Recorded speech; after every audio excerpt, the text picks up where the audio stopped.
Welcome back to my channel, everyone. Today I'm going to be making Nigerian buns, and I'll begin by measuring in about 4 cups of flour into my bowl, and then 1 cup of flour, a tablespoon of baking powder, teaspoon of nutmeg, you can skip if you want, and a pinch of salt. I'm going to stir on this for everything to mix in well. For the dried ingredients, have you subscribed yet? Please consider subscribing. There are a lot of goodies in here that you will love.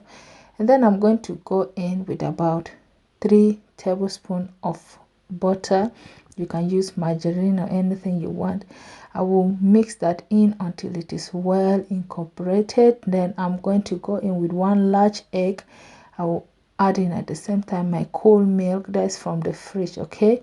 And then I added cold water as well, and I'm going to stir on this until everything is well mixed.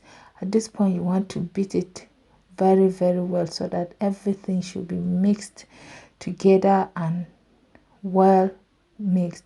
Have you subscribed to this channel yet? If you haven't, please remember to leave a comment so I'll know where you're watching me from, and give me a thumbs up and share with your friends too so that we all learn together. Okay, thank you. So now I'm just going to scrape out the batters from the wooden spoon that I use. You can use the hand. I'll cover it and put it in the fridge for about 15 minutes to cool down more, and then I'll heat up my oil. 15 minutes later, I'm just going to use my hand and scoop it, and I'll start dropping it into the oil. You don't want the oil to be too hot and you don't want it to be warm. Just let it be in the middle, and I'm going to fry this until it's golden brown on both sides, okay? And constantly look out for it so you don't burn the buns as well, because it won't taste good. And the first batch is all ready. I'm just going to take everything out and put it in my paper towel for it to soak up the excess oil. And this is the second batch. Then I'm doing the last one. Just look at that, it's so easy to put together. And here we have our buns all ready. Very easy. This is easier than puff puff because you don't have to wait for it to rise, but for puff puff you have to wait for it to, you know, leaven before you start frying. So just how crunchy this is looking.